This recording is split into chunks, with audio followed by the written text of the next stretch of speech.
Merci. Merci beaucoup.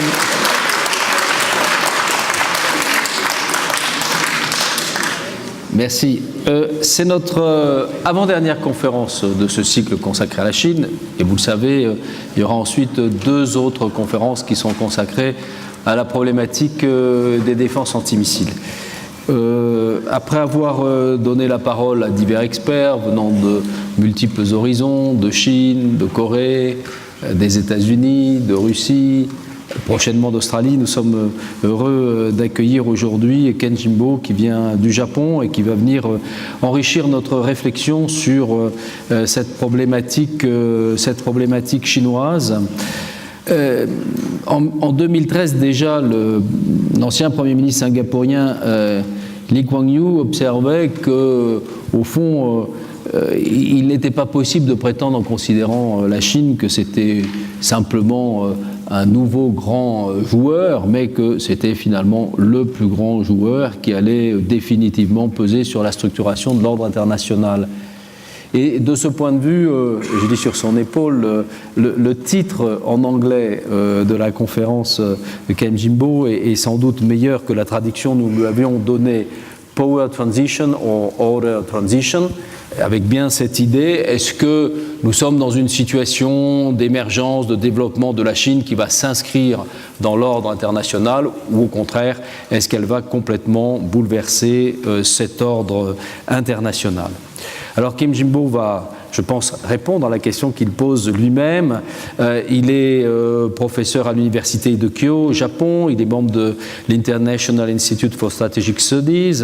Il a rempli, avant d'avoir ses positions académiques, de nombreuses responsabilités de conseiller dans de multiples administrations japonaises, notamment au ministère de la Défense et au ministère des Affaires étrangères. Et ses centres de recherche sont principalement concentrés sur la relation américano-japonaise, sino-japonaise, sino-américaine et surtout l'ensemble des enjeux de défense en Asie. Alors, aujourd'hui, pour débattre avec lui, vous connaissez le principe, une conférence, 45 minutes, 1 heure, suivi ensuite d'un débat, d'une présentation d'un débat par un participant qui le pousse un peu dans ses retranchements, mais qui nous livre aussi sur le même sujet son éclairage. Et aujourd'hui, j'ai la joie d'accueillir Jean-François Di Meglio. Il est, vous le savez, responsable de l'Asia Center. On a reçu ici M. Gaudemont il y a quelque temps, François Gaudemont, qui a été à l'origine, avec vous d'ailleurs, de la création de ce centre. C'est un grand cynisant. Il en a fait à la fois une spécialité et aussi au départ de sa formation académique, après Normal Sup en ayant été à l'université de Pékin. Il a, ce qui est intéressant, je dirais parmi les chercheurs, au fond un peu une double vie, parce que vous avez eu aussi une vie en entreprise et notamment dans des centres d'expertise ou de recherche en Chine, notamment auprès de la Banque Paribas, et puis vous enseignez dans de nombreux cénacles, nombreux établissements, HEC, l'école des mines. Et vous pouvez suivre, notamment si vous allez sur le site Atlantico, très régulièrement un certain nombre d'articles ou de tribunes qu'il donne. Donc on est aussi très content de l'avoir avec nous. Heureusement, revenant juste de Chine pour être à temps à cette conférence, je le remercie encore pour débattre. Et donc je donne la parole maintenant à Ken Jimbo. Floor is yours. Et voilà, nous vous écoutons avec beaucoup de plaisir. Eh bien, merci beaucoup, merci infiniment de m'avoir invité à ce cycle de conférences si intéressant. Et quand j'ai vu la présentation des communications en dehors de l'amphithéâtre, j'ai vu l'excellence des intervenants. Chaque semaine, chaque lundi soir, j'aimerais pouvoir être de votre côté pour pouvoir écouter ces éminents intervenants. Mais ce soir, je souhaite parler de la nature de l'essor chinois en tant que défi stratégique, surtout pour l'Asie. Cette question me hante depuis des décennies, savoir si la Chine pourrait être une énorme opportunité pour un nouvel équilibre dans l'ordre stratégique asiatique, ou bien si nous sommes au milieu d'une difficulté stratégique à laquelle nous devons nous confronter. Je crois que, en suivant cette question, on parvient à un défi stratégique d'importance pour chaque pays limitrophe en Asie. Parce que le dilemme auquel nous sommes confrontés, c'est que si vous essayez de démêler l'angle économique, presque tous les pays voisins de la Chine sont devenus les partenaires économiques numéro un pour la Chine. Le Japon et la Chine, c'est une interdépendance économique énorme. En fait, elle dépasse les échanges entre le Japon et les États-Unis, même si nous sommes le plus grand partenaire stratégique des États-Unis. Si vous regardez l'angle des échanges et des investissements, la Chine a dépassé l'importance des États-Unis en Asie. Parallèlement, si vous lisez les documents japonais nationaux de 2013, nous avons adapté premièrement la stratégie nationale de sécurité et aussi les principes de programmation de la défense émis par le ministère de la Défense. Nous considérons la Chine comme le concurrent stratégique numéro un. Et c'est l'énorme dilemme auquel nous sommes confrontés, et ça ne concerne pas que le Japon, c'est un problème pour la Corée, l'Asie du Sud-Est et plus globalement la relation stratégique à long terme entre les États-Unis et la Chine. J'essaye donc d'avancer deux grands concepts stratégiques pour tenter de déchiffrer la nature de l'essor de la Chine au XXIe siècle. Le premier terme dont je parle, c'est la power transition, la transition de la puissance. Et ensuite, je parle de la order transition, la transition dans les ordres internationaux. Cela parle de contextes légèrement différents, mais ce sont des angles importants pour éclairer les relations internationales. Je vais passer à ma première diapositive maintenant. La transition dans la puissance a une connotation intéressante dans le contexte international. Si on en parle de l'essor chinois ou du déclin relatif de la puissance des États-Unis, on parle vraiment de ce glissement du pouvoir dans les relations internationales. Et là, tout tourne autour de l'évolution, de la variation dans la répartition du pouvoir qui se produit chaque jour dans nos vies. On parle donc d'une cible mouvante. En 2018, la Chine pourrait être différente de ce qu'elle était en 2010, mais elle sera aussi différente les années prochaines. C'est une variation constante de la répartition de la puissance que nous pouvons constater au jour le jour. Mais cette transition du pouvoir a une signification particulière. Il s'agit du remplacement de la puissance de premier plan, qui est les États-Unis.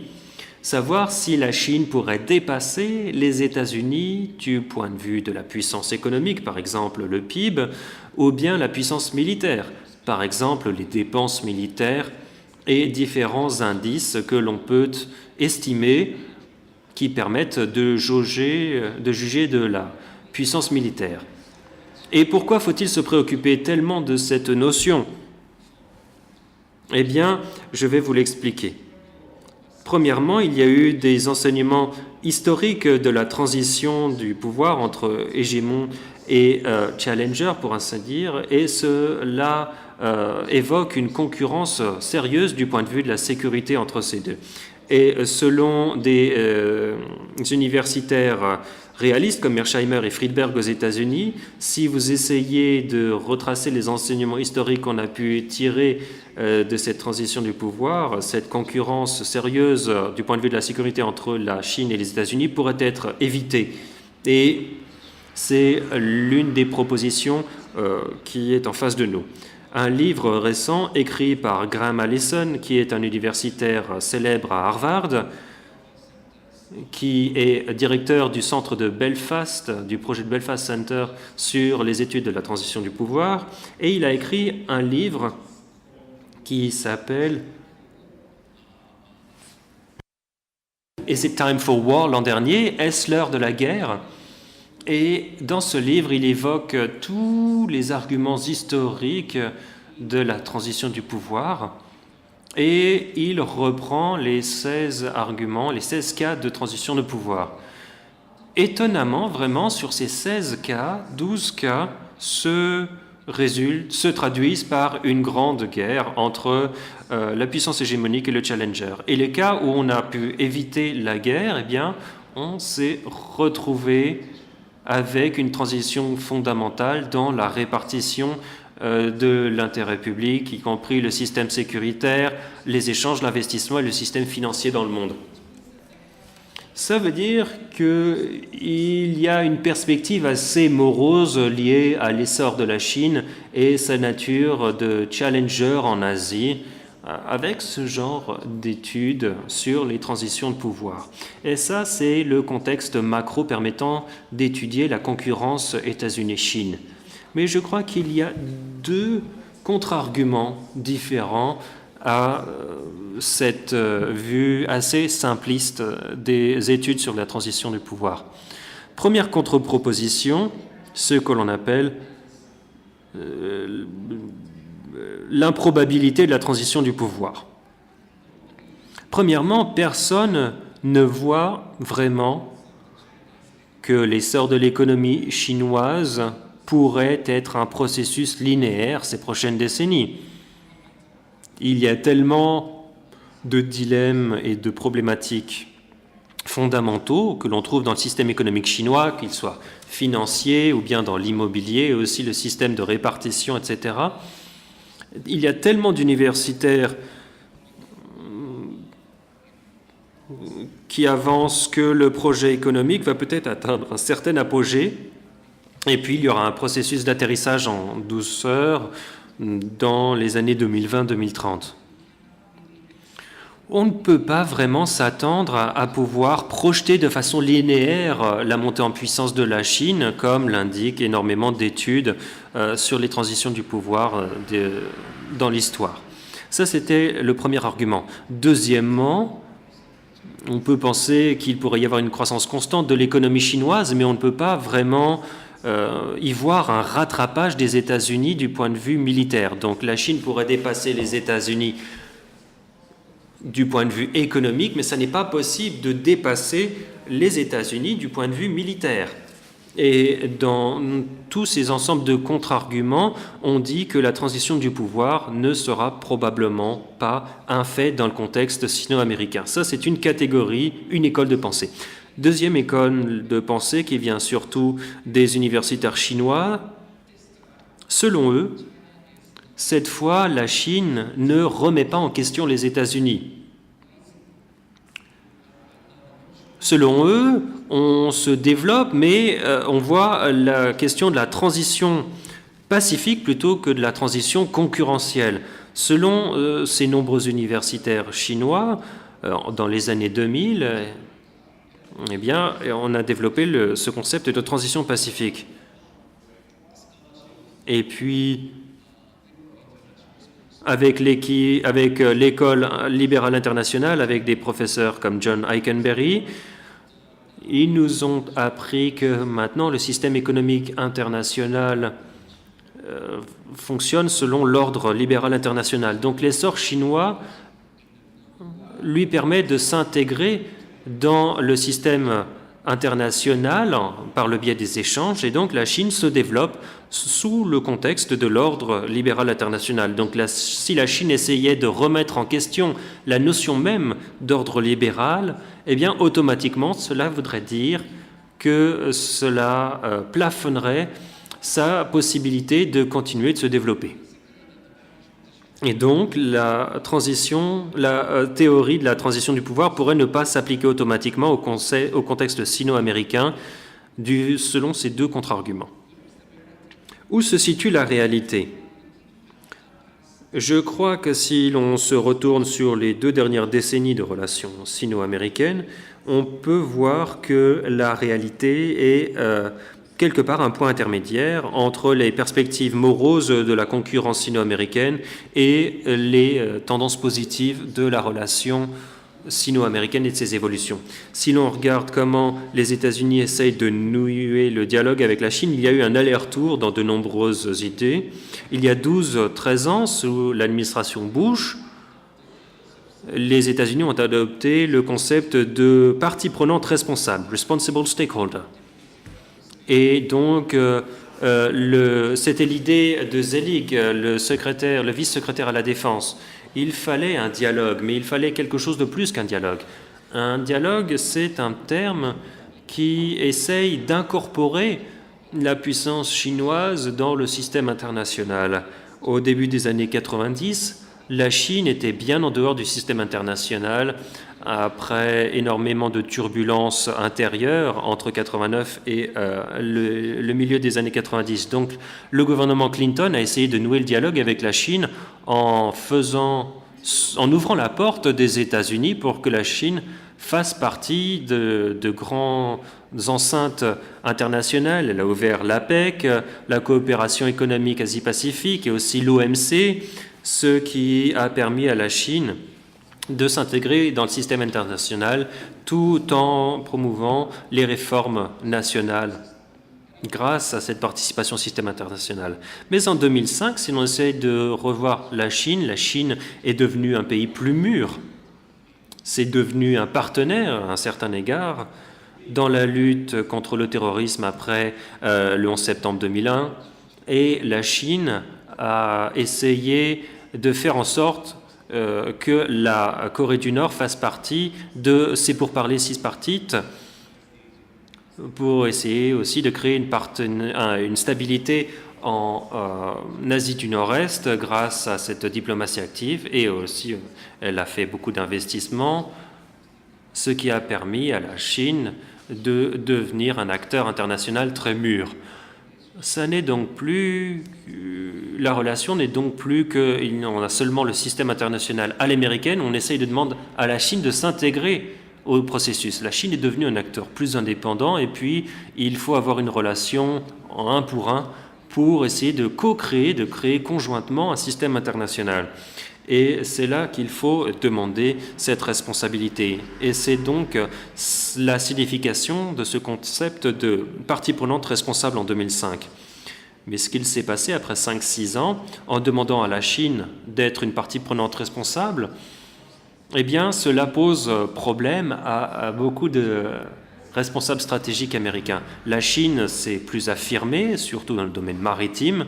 Si l'on regarde l'émergence des activités maritimes chinoises dans la mer de Chine orientale et méridionale, il y a beaucoup de cas où ces eaux ouvertes et libres ne peuvent plus être traversées par beaucoup de puissances maritimes, surtout en Asie de l'Est. Il y a eu énormément de tensions entre la Chine et le Japon, ainsi qu'entre la Chine et Taïwan, et puis aussi dans la mer de Chine méridionale, du fait de la concurrence stratégique qui s'est fait jour. Il y a donc eu une sorte de retour en arrière dans la perception américaine de la Chine, selon laquelle il fallait vraiment l'intégrer dans l'équilibre politique. Et ça, c'était le rééquilibrage, la stratégie de rééquilibrage du gouvernement Obama, d'augmenter la présence militaire américaine, non seulement en Asie du Nord-Est, mais aussi dans toute l'Asie, dans l'Océanie, et cela à plus grande échelle. Et accidentellement, ce qui est très intéressant, c'est que ça a été hérité par l'administration Trump, et ça a donc été repris dans ce concept de stratégie indo-pacifique. Ce concept indo-pacifique sera bien décrit par le prochain intervenant, le professeur Rory Metcalfe d'Australie, qui va parler tout particulièrement de cette question. Et du point de vue chinois, ils essayent de réagir à cela en s'identifiant comme le pays qui connaît un essor pacifique. C'est donc une partie prenante responsable avec un essor pacifique. Il y avait cette connotation que souhaitait donner la Chine sur la nature de la relation sino-américaine.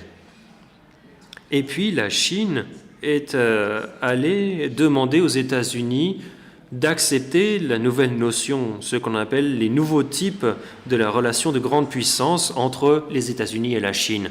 On peut donc avoir un nouveau partage du pouvoir, surtout dans la région Asie-Pacifique, pour permettre aux États-Unis d'avoir une certaine prépondérance dans la région, mais parallèlement, la Chine demande aux Américains de pouvoir protéger ses intérêts les plus importants, surtout la souveraineté chinoise dans la région, et puis l'essor de l'influence chinoise, surtout dans le domaine maritime.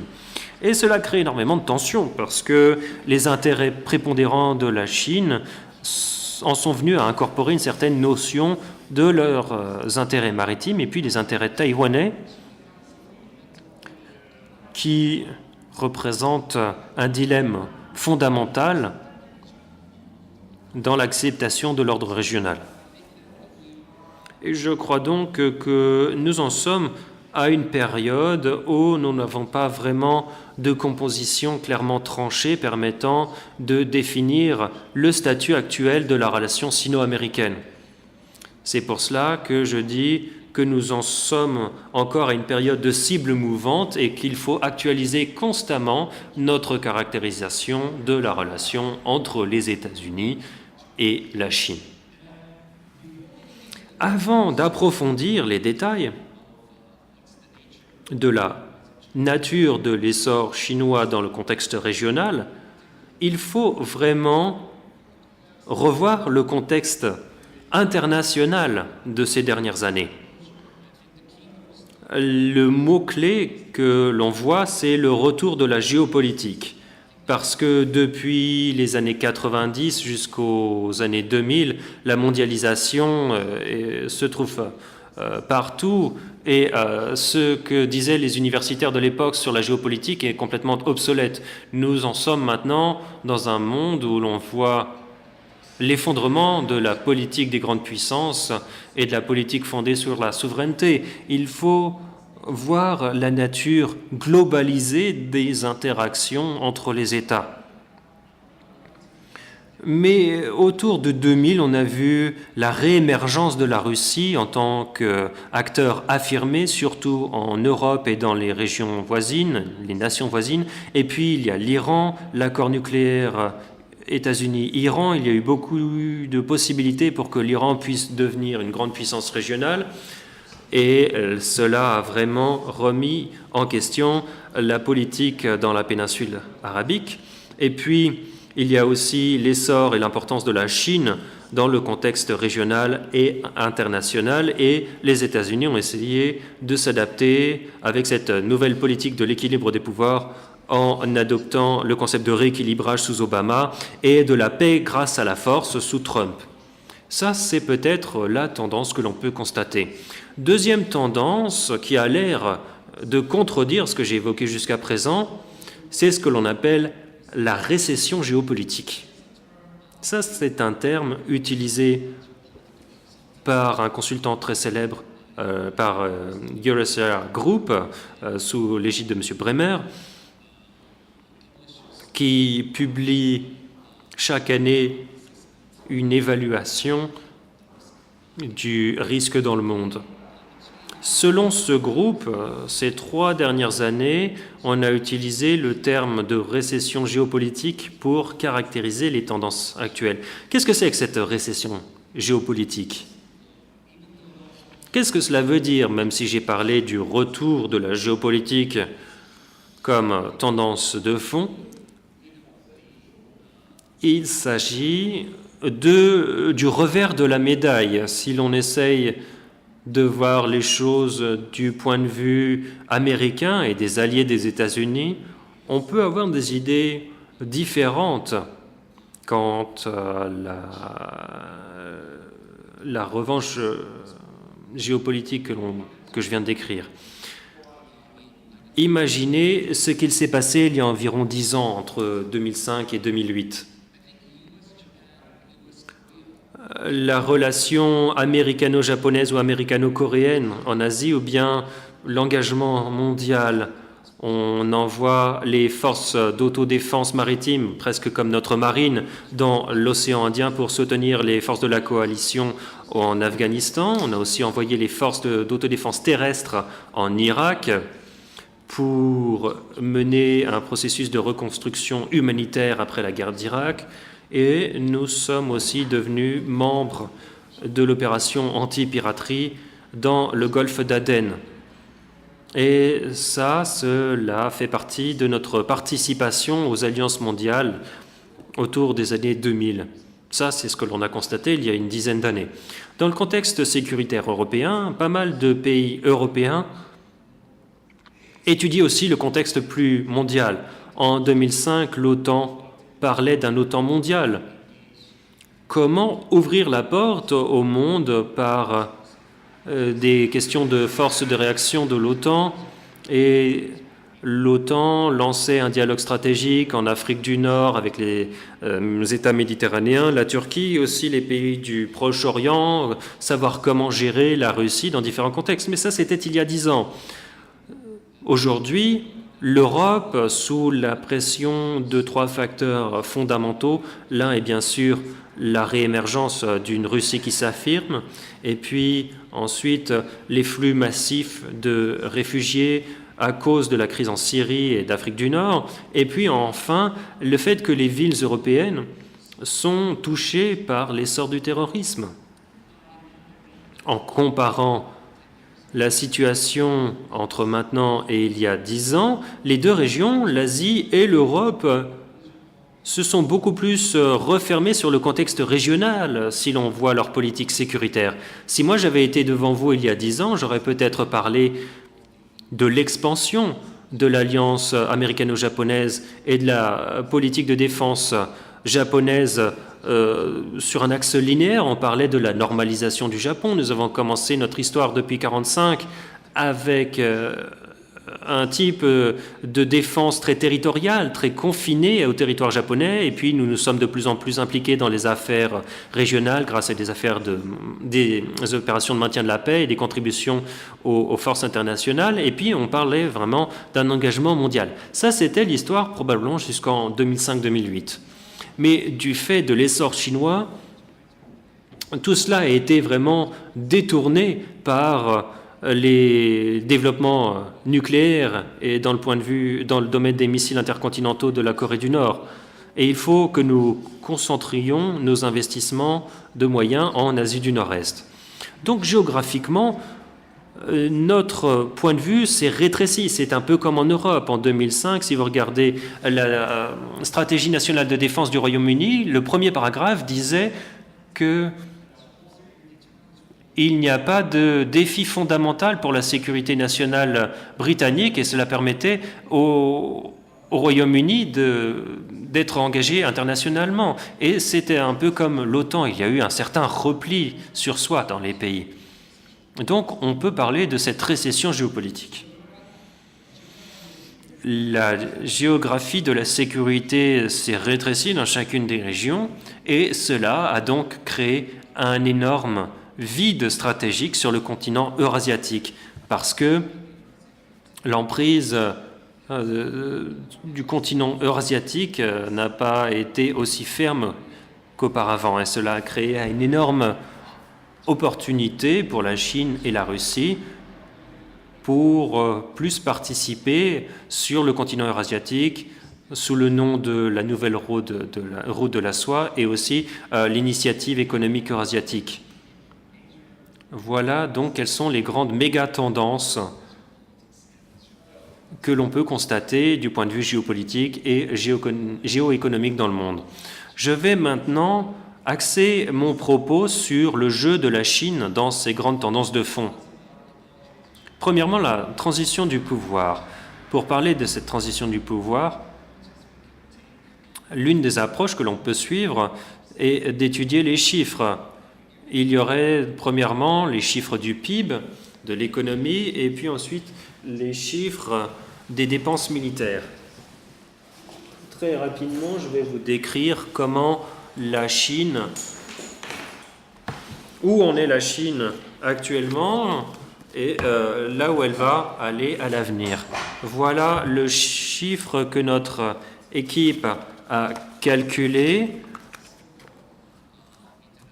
grâce à des ressources internationales, y compris les rapports du FMI et de Goldman Sachs, et en incorporant aussi des scénarios après l'effondrement de Lehman Brothers en 2007-2008 et aussi en menant des études prospectives jusqu'en 2030.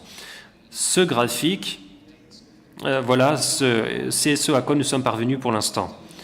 Selon nos études, les tendances économiques chinoises, surtout concernant la croissance et surtout, même avec ce scénario d'atterrissage en douceur, la Chine a une croissance de 6,5% par an et nous supposons que ce pourcentage va baisser à 5% à la fin des années 2020 et probablement entre 3 et 4% à la fin des années 30. Mais même en incorporant cet atterrissage en douceur, la tendance pour la Chine est que son PIB va dépasser le PIB des États-Unis probablement au milieu des années 2020. Et la Chine sera donc le premier pays du point de vue du PIB dans le monde.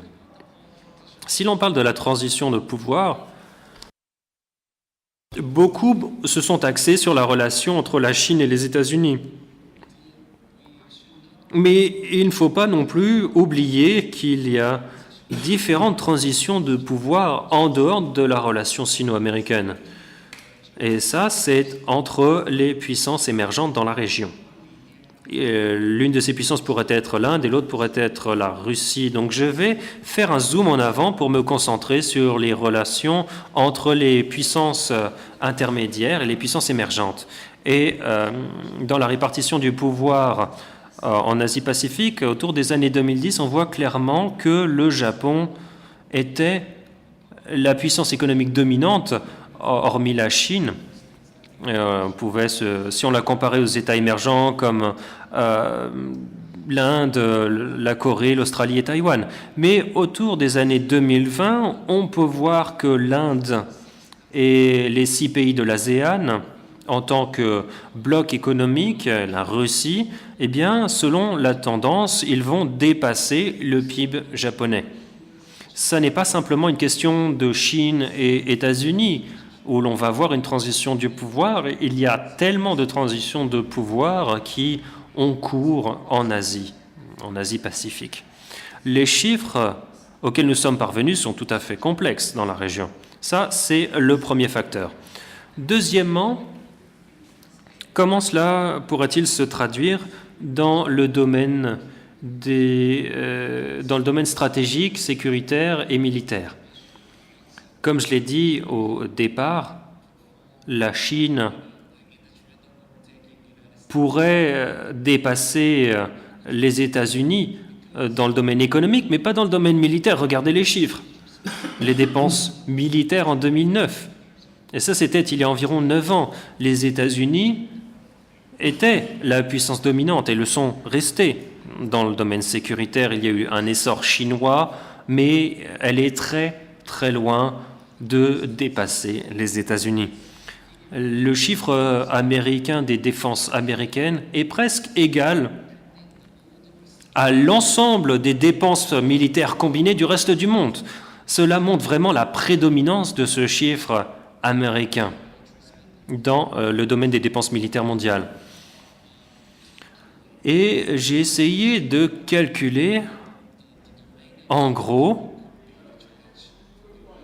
comment la Chine pourrait remettre en question les États-Unis dans le domaine militaire en étudiant les tendances des dépenses de la Chine et des autres États-Unis. Si l'on regarde le pourcentage du PIB consacré aux dépenses militaires, on voit une tendance assez intéressante. Il y a eu une augmentation tendancielle pour les États-Unis sous le gouvernement Bush, surtout du fait du réinvestissement dans les efforts de lutte contre le terrorisme, et puis aussi les guerres à l'étranger. Donc le budget pour financer les guerres irakiennes et afghanes ont accéléré le rythme des dépenses militaires sous Bush. Et puis, il y a eu un ralentissement significatif sous Obama à cause de cette fiscal cliff, ces difficultés budgétaires qui ont été connues au début des années 2010. Le Japon a dépensé presque 2,1% selon les chiffres du CIPRI. Et là, je vais incorporer le statut du point de vue du PIB dans ces tendances de dépenses militaires. Si l'on prend les chiffres historiques de dépenses militaires pour les États-Unis, on voit qu'il y a une tendance à la hausse sous Bush et puis une tendance baissière significative sous Obama. Donc, il faudrait différencier entre une estimation hausse et une estimation basse en ce qui concerne les dépenses militaires américaines. Et si on incorpore les tendances de PIB jusqu'en 2030, ça, voilà le chiffre calculé par notre équipe. Si vous essayez d'incorporer le scénario d'atterrissage en douceur, le scénario Obama de 3,0%, ça, c'est une estimation modeste des dépenses chinoises à 2,1%, une estimation basse des dépenses militaires américaines à 3,0%. Il y aura presque un rapprochement en 2030. Les tendances de dépenses militaires chinoises, le chiffre permettrait à la Chine de rattraper les dépenses militaires américaines si les États-Unis suivaient la tendance à 3%. Ça, c'est une des trajectoires. Mais si les États-Unis suivent l'estimation haute entre 4,0 et 4,6%, les États-Unis pourraient continuer de jouir d'une supériorité relative, d'une prépondérance relative jusqu'en 2030. Les projections budgétaires pour la défense de l'administration Trump entre 2018-19, ils vont essayer d'être entre ces deux tendances. Et ça, c'est quelque chose dont il faut avoir conscience. Vous pourriez aussi vouloir mettre en évidence les chiffres très importants de la relation entre la Chine et le Japon dans notre contexte. Si vous prenez les chiffres de 2005, le budget de défense du Japon et de la Chine était presque équivalent. Mais en 2017-2018, la Chine dépense maintenant près de 4 fois plus que nous pour la défense, et en 2020, ça sera 6 fois plus, et en 2030, ça sera 11 fois plus que nous. Pour notre programmation militaire, il est quasiment impossible de conserver notre équilibre des pouvoirs intérieurs par rapport à la Chine pour pouvoir garantir une sécurité, une supériorité aérienne ou maritime par rapport à la Chine. Et cela crée un besoin désespéré d'investir plus dans l'alliance américano-japonaise et aussi de diversifier nos partenaires stratégiques au-delà de l'alliance nippo-américaine. Et c'est pour cela qu'il faut vraiment développer une relation avec des pays tels que l'Australie, l'Inde et les États côtiers de l'ASEAN. Et puis, deuxièmement, il faut souligner le rôle des puissances émergentes, à l'exception de la Chine. Alors, évidemment, c'est l'Inde qui mène avec la dépense militaire, puisque c'était déjà il y a 2 ans que l'Inde a dépassé le Japon, puis les 6 pays de l'ASEAN et la Corée sont eux-mêmes sur le point de dépasser le niveau des dépenses militaires japonaise. Ce sera peut-être en 2020. Alors tout cela montre quoi? Tout cela montre que, en tout cas pour les besoins de sécurité, de défense du Japon, il n'y a pas simplement la montée de la Chine, mais également le reste de l'Asie. Et tout cela, évidemment, nous donne le sentiment de devoir investir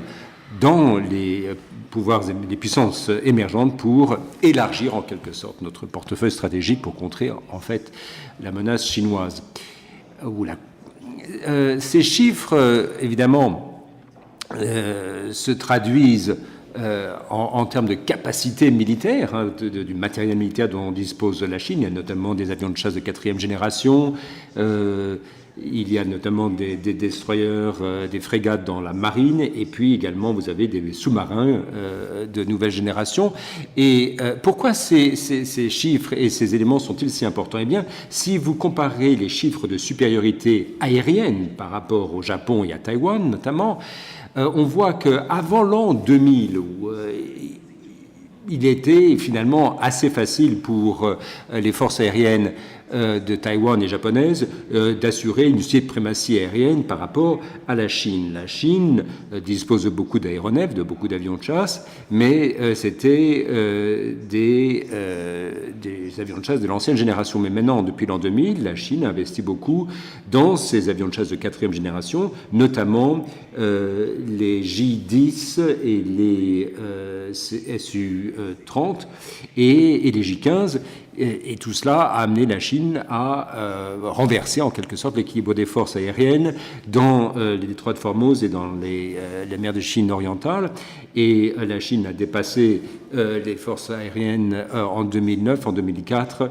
La Chine a dépassé, en tout cas dans la région, les forces japonaises et américaines. Et l'écart ne fait que s'élargir chaque année. Donc, pourquoi ces chiffres sont-ils si importants? Eh bien parce que la supériorité, même la suprématie aérienne dans les temps de guerre moderne, sont la condition sine qua non pour prendre le contrôle des opérations. Si quelque chose devait se passer dans les détroits de Taïwan, la gestion de crise, évidemment, poserait un réel défi. La question serait de savoir qui dominerait le jeu sur le plan de l'escalation ou la domination, ou dans la crise sur les îles du Japon, enfin les îles contestées par le Japon. Là encore, c'est celui qui détient la suprématie militaire qui détient en quelque sorte le jeu. Donc vous avez une véritable transition du pouvoir qui détermine les relations entre la Chine et ses voisins. Maintenant, si on élargit le contexte de la puissance nucléaire, on voit comment la Chine présente sa propre stratégie nucléaire dans la région, mais également dans le contexte élargi des relations avec les États-Unis. On a dit que la stratégie traditionnelle nucléaire chinoise de dissuasion minimale était maintenue, enfin dans les années 80 à 90, la Chine a conservé cette doctrine avec des missiles ICBM qui pouvaient théoriquement atteindre les côtes américaines. Évidemment, ceci ne pouvait pas se comparer à la taille de l'arsenal militaire américain ou russe. Mais la Chine a maintenu ce concept. Pourquoi? Pour avoir en dernier recours son arme de sécurité nationale. C'est-à-dire que même si la Chine se trouve sur le plan nucléaire dans une situation qui ne serait qu'une situation de crise, l'escalation, enfin la stratégie d'escalation ou d'escalade plutôt de la crise ne serait pas entre les mains de la Chine, mais il y aurait un ou deux missiles qui seraient, par rapport aux États-Unis, l'arme de survie. Hein. Et c'est ça, finalement, ce qu'a été la stratégie nucléaire chinoise. Mais maintenant, ça c'était dans les années 80-90, maintenant la Chine a décidé d'élargir, si vous voulez, son quota de missiles intercontinentaux balistiques, les ICBM, et de diversifier son portefeuille, son arsenal nucléaire avec des missiles hautement mobiles, tout en investissant dans d'autres capacités comme les IRBM et les MRBM. Alors, qu'est-ce que ces tendances signifient pour ce qui est de la stratégie en Asie? Il y a évidemment différentes perspectives de la doctrine militaire chinoise qui sont disons, étudiées. mes propres réflexions sont les suivantes. À présent que les États-Unis ont présenté leur revue de posture nucléaire, le Nuclear Posture Review le mois dernier, tout en présentant tout son programme de modernisation de ces bombardiers ICBM, mais également les SCBM, les États-Unis en même temps proposent de reconfigurer leur stratégie de dissuasion au cas par cas, pour chaque région. Il n'y a pas une stratégie unique, la stratégie nucléaire devant donc être adaptée à chaque région, pour la Chine, la Corée du Nord et la Russie notamment. Maintenant, pour ce qui est maintenant de la relation, de l'équilibre nucléaire entre la Chine et les États-Unis, il y avait deux grandes voies possibles pour les États-Unis. La première voie serait de chercher une stabilité stratégique, c'est-à-dire que vous avez tacitement, vous acceptez la capacité de deuxième attaque chinoise. Les États-Unis ne peuvent pas déclarer unilatéralement qu'ils ont une vulnérabilité nucléaire par rapport aux Chinois, mais ils reconnaissent tacitement que les défenses antimissiles américaines ne visent pas la Chine, et autrement dit, théoriquement et tacitement, il pourrait y avoir une attaque visant les États-Unis venant de la Chine. Quand on ne bouge pas de chaque côté, vous avez cette stabilité stratégique. C'est ainsi que ces relations nucléaires pourraient être équilibrées. Mais la deuxième voie qui serait nuancée et qui a été présentée dans la Nuclear Posture Review cherche non pas une stabilité, mais une domination nucléaire par rapport à la Chine, c'est-à-dire que les États-Unis se proposent d'investir davantage dans le système dit de triade et dans son propre système de défense antimissile, ce qui apportera une nouvelle crédibilité à la capacité de deuxième attaque des États-Unis, de la Chine envers les États-Unis. Et là, évidemment, cela pourrait évidemment accélérer la donne. Est-ce que la Chine pourra investir davantage au-delà de la dissuasion minimum, ce qui pourrait assurer cette capacité de deuxième attaque, et une dissuasion limitée, c'est-à-dire que ce serait que la Chine aurait le choix d'utiliser le type de missile qu'elle souhaite selon le cas. Et puis, dans la mesure, l'administration Trump a donc une nouvelle stratégie nucléaire, la Chine, par rapport à cela, pourrait nier purement et simplement l'utilité des armes stratégiques dont elle disposait, c'est-à-dire qu'elle pourrait investir davantage, la Chine, sur le côté du théâtre des opérations, pour ce qui est de la dissuasion, c'est-à-dire que ce théâtre des opérations pourrait sécuriser les intérêts fondamentaux de la Chine vis-à-vis de l'extérieur et vis-à-vis notamment des États-Unis. Et en agissant donc cette dissuasion sur le terrain, ceci évidemment pose un problème par rapport aux relations avec le Japon et la Corée, puisque évidemment nous sommes nez à nez avec ces missiles. Bon, donc ça, ce sont les grands enjeux stratégiques qui pourraient se poser avec cette évolution des doctrines stratégiques. Vous avez les enjeux donc classiques, conventionnels, et puis vous avez également le domaine nucléaire qui est en quelque sorte son extension. Maintenant, la question se pose de savoir quelle incidence ce type d'évolution, cette évolution de la capacité chinoise pourra entraîner sur le plan donc, de l'ordre sécuritaire pour toute la région asiatique. En creusant cette question, je me suis dit que finalement, il y a des grands schémas qui se sont, établis au cours des 10 dernières années, et voir comment les choses pourraient évoluer. Sur le plan de la sécurité, du point de vue des États-Unis et de ses alliés, et de leurs alliés plutôt, on a ce qu'on appelle l'architecture à 3 couches, l'architecture de sécurité à 3 couches qui existe depuis une dizaine d'années, où vous avez d'une part, vous avez 3 éléments complémentaires. D'abord ce qu'on appelle le système de noyaux et de rayons hub and spoke qui a été créé par les États-Unis États-Unis, ou avec le Japon, la Corée, l'Australie et d'autres États d'Asie du Sud-Est, vous aviez, avec les États-Unis, un réseau de défense et un système de réaction aux crises dans la région asiatique. Ça, c'est finalement ce qui sous-tend l'architecture de sécurité dans la région. Ça, c'était il y a une dizaine d'années, mais plus récemment, on a cultivé de nouveaux mécanismes de sécurité, et nous, notamment, la nouvelle, disons, coopération de sécurité ad hoc, notamment pour ce qui est de la lutte contre le terrorisme et les nouveaux défis qui sortent des modes de coopération traditionnels. Donc ça, c'est la deuxième couche dans cette architecture à 3 couches. Et puis la troisième couche, c'est le cadre de sécurité régional. Donc là, c'est un mécanisme de dialogue avec notamment le forum de l'ASEAN, la réunion de sécurité de l'ASEAN+. Ça, c'est ce qu'on pourrait appeler le package, l'ensemble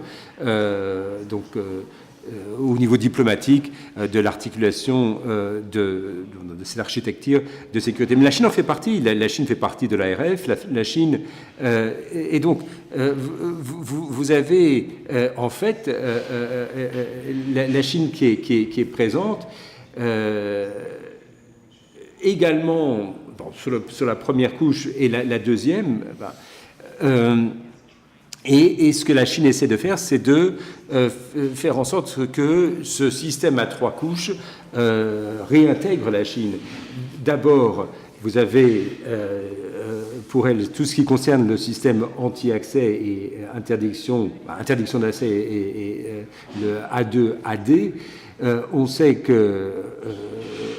que les États-Unis, s'il le faut, interviendront pour protéger les intérêts de la Corée du Sud dans le cadre du système de coopération avec la Corée, et le Japon apportera son soutien logistique pour assurer, là encore, sa partie dans l'accord de coopération de sécurité. Mais évidemment, depuis 2010, c'est devenu très difficile pour les États-Unis d'envoyer des troupes dans la péninsule coréenne. À Tsingtao, vous savez qu'il y a des forces navales qui pourraient évidemment poser un réel problème si les États-Unis voulaient envoyer des troupes à travers le détroit de Formose. Ce qui veut dire que la Chine ne cherche pas une parité, disons un niveau 50-50 avec les États-Unis. En revanche, la Chine, depuis 2010, a pu créer cette capacité anti-accès, ce qui fait qu'il y aurait un coût prohibitif pour les États-Unis d'intervenir dans la région, et cela, évidemment,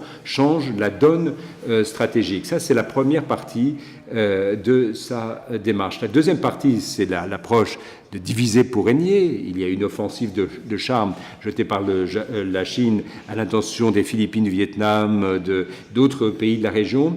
Une offensive de charme plutôt pour demander à ces pays s'ils se rangeaient du côté des États-Unis ou de la Chine, avec une position plus ouverte envers la Chine. La Chine, en contrepartie, peut proposer des ressources, des avoirs, des richesses qu'elle peut proposer à ces pays, et notamment vous avez des projets d'infrastructure, des projets d'investissement qui interviennent, qui pourront, disons, alimenter cette stratégie de diviser pour régner. Et puis ensuite, la nouvelle stratégie du président Xi Jinping en disant que c'est à la Chine de construire un cadre de sécurité pour toute l'Asie, que l'Asie doit construire son propre cadre de sécurité, autrement dit que les États-Unis doivent être exclus de ce cadre. Donc là, c'est ce qui annonce les prémices de cette transition sur le plan de la sécurité. Ça, c'est sur le plan de la sécurité. Sur le plan économique, maintenant, vous avez les conséquences de Bretton Woods+, vous avez l'adhésion au cadre mondial, l'OMC, vous avez un régionalisme ouvert, notamment avec l'accord de coopération asiatique, l'APEC, et puis les accords bilatéraux de libre-échange. Si la Chine intervient, n'est pas incluse dans ces systèmes, elle se réformera pour être un acteur à part entière du nouveau système économique. Mais actuellement, les choses ne se présentent pas vraiment ainsi. La Chine a toujours annoncé, disons, la couleur sur le plan de son développement économique et utilisera ces fonds, les fonds de l'État, enfin, c'est-à-dire que c'est une économie pilotée centralement par les moyens publics pour développer l'économie. Vous avez eu l'émergence de la guerre froide technologique. Qu'est-ce qui se passe? C'est-à-dire que si vous voyez ce qui se passe sur le plan du commerce électronique, des nouvelles procédures ou des d'achats, les supercalculateurs, les algorithmes, les systèmes d'intelligence artificielle, il y a eu une concurrence farouche entre la Chine et les États-Unis. Et ceci s'est traduit par une guerre sur le plan des systèmes B2B ou B2C qui rivalisent pour conquérir le marché des pays émergents. Alors, vous connaissez les GAFA, Google, c'est certain que ces systèmes sont présents dans le monde occidental, mais ils ne sont pas présents en Chine, et c'est là que Tencent et Alibaba ont leur revanche. Donc là, c'est ce qui se passe, sur le plan économique, où les géants rivalisent chacun de leur côté. Alors, comment cela profile-t-il la nouvelle relation entre la Chine et les États-Unis, et surtout sous l'administration Trump? Il y a quand même une certaine incertitude quant à ce que le gouvernement, enfin l'administration Trump essaie de faire en Asie. Néanmoins, il y a, disons, trois scénarios, trois attitudes un petit peu contradictoires. D'abord, la position America First, c'est-à-dire que les États-Unis s'intéressent avant tout aux États-Unis et ne fera rien dans le reste du monde sans d'abord s'intéresser aux conséquences pour les États-Unis ou les Américains eux-mêmes. Et donc là, ceci est particulièrement vrai sur le plan économique. Maintenant, vous avez une position de nationalisme économique qu'on trouve dans les équipes de Trump, où l'on essaye de créer, disons, des gains économiques pour les États-Unis à travers des négociations bilatérales. Et puis ensuite, la troisième position, ce serait la paix à travers la force, une situation où les États-Unis investiraient énormément dans leur arsenal militaire, et ceci d'ailleurs est assez traditionnel, assez conforme plutôt à la position du Parti républicain américain. La question est de savoir comment l'administration Trump pourra ménager en quelque sorte, concilier ces trois positions qui ne sont pas mutuellement exclusives, mais qui ne sont pas non plus exactement compatibles. C'est un petit peu la quadrature du cercle à laquelle Donald Trump doit se livrer pour définir sa position par rapport au reste du monde et notamment à l'Asie. Maintenant, si l'administration Trump devait prendre une position de dialogue ouvert, évidemment on pourrait imaginer un renforcement des dialogues entre les États-Unis, le Japon et la Corée, mais également une nouvelle présence dans l'Asie du Sud-Est avec Singapour, les Philippines, c'est-à-dire que vous avez déjà des relations qui pourraient se retrouver renforcées, et renforcer également la stratégie Indo-Pacifique. Donc ça, c'est une possibilité qui irait dans le sens de la paix à travers la force. Alors, ce qui nous paraît quand même un peu curieux par rapport à tout cela, c'est que ça n'est pas nécessairement la politique annoncée par Trump pour la région. On a notamment la notion d'engagement passif, de dialogue passif, dans le contexte des relations avec le Japon, puisque vous avez les États-Unis qui demandent au Japon d'accroître leur quota de dépenses militaires et de développer leurs propres dépenses militaires dans la force de défense japonaise, mais ceci en va de même pour la Corée et toute l'Asie du Sud-Est. Ça, c'est donc l'engagement passif, c'est-à-dire qu'on demande aux partenaires de fournir l'effort. Et puis, vous avez peut-être entendu parler dans la nouvelle stratégie de défense stratégique et de défense, vous avez tout ce qui concerne notamment les systèmes de défense ICBM. Sur le côté donc militaire, les États-Unis considèrent un petit peu la Chine comme un État révisionniste, comme la Russie. Donc c'est vraiment un ton d'affrontement qui semble se dessiner dans les relations avec la Chine. Ça, c'est sur le plan strictement militaire. Et en même temps, vous avez quand même une position un petit peu étrange, parce que l'administration Trump semble s'être livré à une valse hésitation avec la Chine. Vous avez une réunion en avril, vous avez une visite de Trump à Pékin en novembre, et dans les deux cas, le président Trump a essayé de considérer la Chine comme un rival économique. En même temps, il y avait cette possibilité d'un grand compromis entre la Chine et les États-Unis, et la Chine a essayé de recalculer, sinon sa stratégie, comment essayer de répondre à l'offre américaine en faisant des contre-propositions qui iraient à peu près dans le sens de l'accord du Plaza, qui était entre les États-Unis et le Japon, voyant notamment des dispositions relatives au taux de change en cas de surévaluation du dollar.